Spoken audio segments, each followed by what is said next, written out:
The woman's eyes widened briefly, and she raised one eyebrow expectantly at Nory. Nory smiled. "Of course. How silly of me to forget the Christmas discount. Let's round it down to £325 exactly." "Wonderful!" exclaimed the woman. She began immediately to rummage around in her handbag while Andrew whisked the book, which Nory had been wistfully stroking, out of Norry's reach to wrap it. Andrew handed the book, enveloped in thick brown parchment paper and secured with string, to Nory, and Nory held it out to the woman. The woman took it, but Nory held on. Suddenly, she couldn't seem to make her hands unclench. The woman tugged, and Nory resisted. The woman smiled uncertainly and tugged again. Reluctantly, Nory let go, and the woman hurried out of the shop, apparently fearing Nory might give chase. In fairness, if Amira hadn't ambled in at that moment and flung herself into one of the old Chesterfield armchairs in the reading corner, she might have. Amira was wearing a black floor-length military coat, undone to reveal a tailored black skirt suit that nipped in at the waist and a brilliant white shirt with a ruffle down either side of the buttons.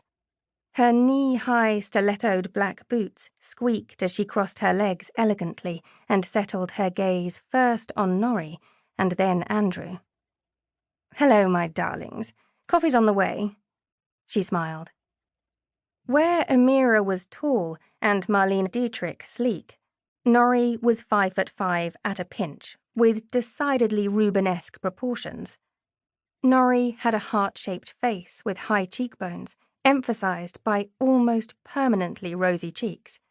If she were an actress, she would surely be typecast as a buxom wench. Her shoulder-length hair, like her eyes, was a mixture of browns, golds, and ambers that caught the light. Her friend Jenna had once said that Nory had the colouring of a tortoiseshell cat. Nory had decided there were far worse animals to be likened to. Nory checked her watch. "Shouldn't you be in court, defending the defenceless?" she asked.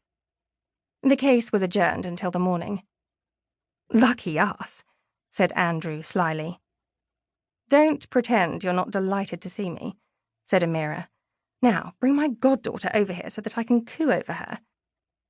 "Actually, Amira, Matilda is my goddaughter." "Yes, but we're best friends, so she's my goddaughter by proxy." Nory couldn't argue with that. The bell jingled, and Hannah, the owner of Delicioso Coffee, came in bearing 3 cardboard cups steaming in the cold air. "Thank you, Hannah," said Nory, taking the cups. "You didn't need to bring them over. I would have come and got them." "It's no bother. We're quiet at the moment, the lull before the lunch rush. Lots of people are talking about your window display. It's quite a hit."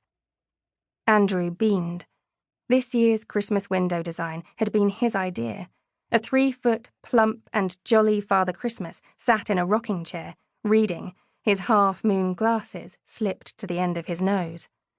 Around him were piles of well-loved books and vintage Christmas titles propped up, covers facing outward. This morning they had sold a particularly crusty-looking copy of The Little Match Girl from the display. "Let's hope it brings the customers in," said Nory. "If she can bear to actually part with the books," added Andrew. He was kneeling at Amira's feet, the papoose still attached to him, while Amira poured adoration upon his daughter. Having men at her feet, even gay men, was something Amira was used to.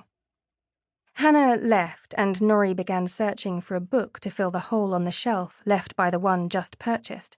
An unfilled bookshelf was a sad shelf indeed. She wandered over to a pile of leather-bound tomes sitting on an antique dining chair with a frayed red velvet seat. She knew exactly what she was looking for, and gave a little hum of satisfaction when she found it.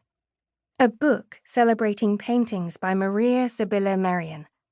Nory carefully extricated it from the stack and stroked the cover. The antique chair creaked in gratitude at having some weight lifted from it.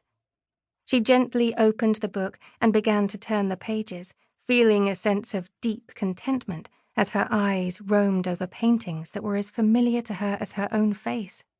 Nory had studied literature and art history at university and had written her final dissertation on the forgotten female artists of the Golden Age.